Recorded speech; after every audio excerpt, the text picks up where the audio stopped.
പഴുത്ത മാങ്ങ വെച്ചിട്ടുള്ള സ്നാക്ക് കഴിച്ചിട്ടുണ്ടോ? ഇപ്പോൾ ഇല്ലെങ്കിൽ ഒന്ന് ഇത് ട്രൈ ചെയ്ത് നോക്കിക്കോളൂ കേട്ടോ, അടിപൊളിയായിട്ടാണ്. അപ്പോൾ ഞാനിവിടെ ആദ്യം തന്നെ ഒരു കപ്പ് പച്ചരി ഒന്ന് കുതിർത്തെടുത്തിട്ടുണ്ട് കേട്ടോ. വെള്ളത്തിലിട്ട് കുതിർത്ത് അതിൻ്റെ വെള്ളമൊക്കെ കഴുകിയെടുത്തിട്ട് വെള്ളമൊക്കെ ഊറ്റി കളഞ്ഞതാണ്. അതിലേക്ക് നന്നായിട്ട് പഴുത്തിട്ടുള്ള മാങ്ങയും ഇട്ട് കൊടുത്തിട്ടുണ്ട്. ഒരു ഹാഫ് കപ്പ് ഫുള്ളായിട്ടുള്ള മാങ്ങ ഉണ്ട് കേട്ടോ, ഇത് കഷ്ണങ്ങളാക്കി എടുത്തിട്ടുള്ളത്. ഇനി നമുക്കിത് രണ്ടും കൂടെ ഒന്ന് മിക്സിയുടെ ജാറിലേക്ക് ഇട്ട് കൊടുക്കാം. അപ്പോൾ നമ്മൾ കുതിർത്തെടുത്തിട്ടുള്ള പച്ചരിയും ആ ഒരു മാങ്ങയുമാണ് കേട്ടോ ആദ്യം മിക്സിയിലേക്ക് ഇട്ട് കൊടുക്കുന്നത്. എന്നിട്ട് നമുക്കിതിലേക്ക് ശർക്കര പാനി ഒഴിച്ചു കൊടുക്കാം.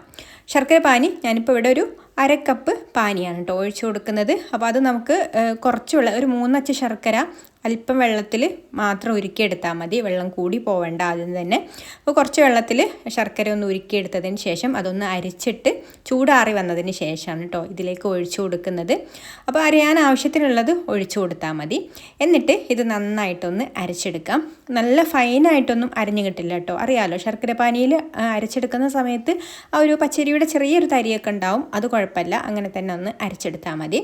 അപ്പോൾ ഇതുപോലെ ഞാൻ അരച്ചെടുത്തിട്ടുണ്ട് കേട്ടോ. ഇപ്പോൾ മാവ് നല്ല ടൈറ്റായിട്ടാണ് ഇരിക്കുന്നത്. അപ്പോൾ കുറച്ചും കൂടെ നമുക്കിതൊന്ന് ലൂസാക്കി എടുക്കണം. അപ്പോൾ അരി അരച്ചിട്ടുള്ള ആ ഒരു മിക്സർ ജാറിലേക്ക് തന്നെ കുറച്ച് വെള്ളം ഒഴിച്ചു കൊടുത്തിട്ട് ഒന്നും കൂടെ അങ്ങ് അടിച്ചെടുത്തിട്ട് നമുക്കിത് ഇതിലേക്ക് ഒഴിച്ചു കൊടുക്കാം. എന്നിട്ട് നമുക്കൊരു കറക്റ്റ് കൺസിസ്റ്റൻസിയിലാക്കിയെടുക്കണം കേട്ടോ. ഇനി നമുക്കിതിലേക്കൊരു അരക്കപ്പ് മൈദ ചേർത്ത് കൊടുക്കാം. പിന്നെ ഒരു 2 നുള്ള് ഉപ്പും ഒരു 1/2 ടീസ്പൂൺ ഏലക്കാപ്പൊടി കൂടെ ചേർത്ത് കൊടുക്കുന്നുണ്ട്. എന്നിട്ടിത് നന്നായിട്ടൊന്ന് മിക്സ് ചെയ്ത് കൊടുക്കാം. അപ്പോൾ ഈ ഒരു സമയത്ത് നമുക്ക് മിക്സ് ചെയ്തെടുക്കുന്ന സമയത്ത് കുറച്ച് തിക്കായിട്ട് തന്നെയാണ് കേട്ടോ ഉണ്ടാവുക. അപ്പോൾ നമുക്ക് അതിനനുസരിച്ചിട്ടുള്ള വെള്ളം ചേർത്ത് കൊടുത്തിട്ട് മിക്സ് ചെയ്ത് കൊടുത്താൽ മതി.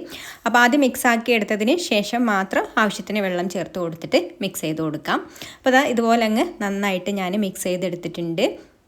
ഒട്ടും കട്ടകളൊന്നുമില്ലാതെ ഇതുപോലെ മിക്സ് ചെയ്ത് കൊടുത്തതിന് ശേഷം പിന്നെ ഒരു 2 നുള്ള് ബേക്കിംഗ് സോഡ കൂടെ ചേർത്ത് കൊടുത്തിട്ട് നന്നായിട്ട് ഒന്നും കൂടെ മിക്സ് ചെയ്ത് കൊടുത്തിട്ട് മാറ്റി വെക്കാം. ഇനി ഒരു 1.5 ടീസ്പൂൺ നെയ്യ് ഒരു പാനിൽ ഒഴിച്ചു കൊടുക്കുന്നുണ്ട്.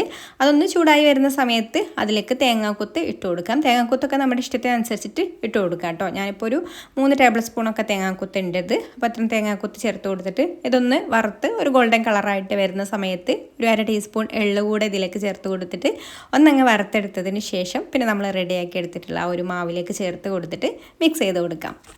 ഇപ്പോൾ മാവ് കുറച്ചും കൂടെ നല്ല തിക്കായിട്ട് തോന്നുന്നുണ്ട് കേട്ടോ. അപ്പോൾ ഞാനിതിലേക്ക് ഒരു 3 ടേബിൾ സ്പൂൺ വെള്ളം കൂടെ ചേർത്ത് കൊടുക്കുന്നുണ്ട്. അപ്പോൾ നമ്മൾ മാവിൻ്റെ കൺസിസ്റ്റൻസി നോക്കിയിട്ട് അതിനനുസരിച്ചിട്ട് വെള്ളം ചേർത്ത് കൊടുത്തിട്ട് മിക്സ് ചെയ്ത് കൊടുത്താൽ മതി കേട്ടോ. അപ്പോൾ ഈ ഒരു വെള്ളം കൂടെ ചേർത്ത് മിക്സ് ചെയ്ത് കൊടുത്തിട്ട് ഈ ഒരു കൺസിസ്റ്റൻസിയിലാണ് കേട്ടോ നമുക്ക് മാവ് വേണ്ടത്. അപ്പോൾ മാവ് റെഡി ആയിട്ടുണ്ട്. ഇനി ഉണ്ണിയപ്പ ചട്ടി സ്റ്റൗവിൽ വെച്ച് കൊടുത്തിട്ടുണ്ട്. വെളിച്ചെണ്ണ ഒഴിച്ച് ചൂടായി വന്നതിന് ശേഷം ഓരോ കുഴിയിലും ഇതുപോലെ മാവ് ഒഴിച്ചു കൊടുക്കാം. ഞാൻ ഒഴിച്ചു കൊടുക്കാനുള്ള എളുപ്പത്തിന് വേണ്ടിയിട്ട് ഇതുപോലെ ഒരു ഗ്ലാസ്സിലാണ് കേട്ടോ മാവ് എടുത്തിട്ടുള്ളത്. അപ്പോൾ നമുക്ക് ഒറ്റ പ്രാവശ്യം എടുത്തിട്ട് തന്നെ എല്ലാ കുഴിയിലും അങ്ങ് ഒഴിച്ചു കൊടുക്കാം. എന്നിട്ട് ഇതുപോലെ അങ്ങ് പൊങ്ങി വരുന്ന സമയത്ത് തന്നെ നമുക്കിതൊന്ന് തിരിച്ചിട്ട് കൊടുക്കാം. തിരിച്ചിട്ട് കൊടുത്തതിന് ശേഷം പിന്നെ ഒരു ലോ ടു മീഡിയം ഫ്ലെയിമിൽ വെച്ചിട്ട് ഫ്രൈ ചെയ്തെടുക്കാം കേട്ടോ. ഇതുപോലെ കളർ മാറി വരുന്നത് വരെ, എന്നാലുള്ള ഉൾഭാഗമൊക്കെ നന്നായിട്ടൊന്ന് വെന്ത് കിട്ടുള്ളൂ. എന്നിട്ട് ഇതുപോലെ അങ്ങ് കളർ മാറി വന്നാൽ പിന്നെ ഹൈ ഫ്ലെയിമിൽ തന്നെ വെക്കുക. എന്നിട്ട് വീണ്ടും തിരിച്ചു മറിച്ച് ഒന്ന് ഇട്ട് കൊടുത്തിട്ട് ഇതുപോലെ അങ്ങ് ഗോൾഡൻ കളറായിട്ട് വരുന്ന സമയത്ത് നമുക്ക് എടുക്കാം.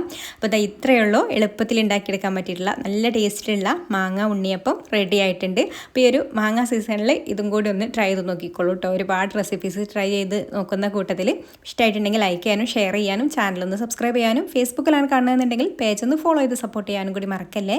അപ്പോൾ ഇനി മറ്റൊരു നല്ല റെസിപ്പിയുമായിട്ട് അടുത്ത വീഡിയോയിൽ കാണാം. താങ്ക്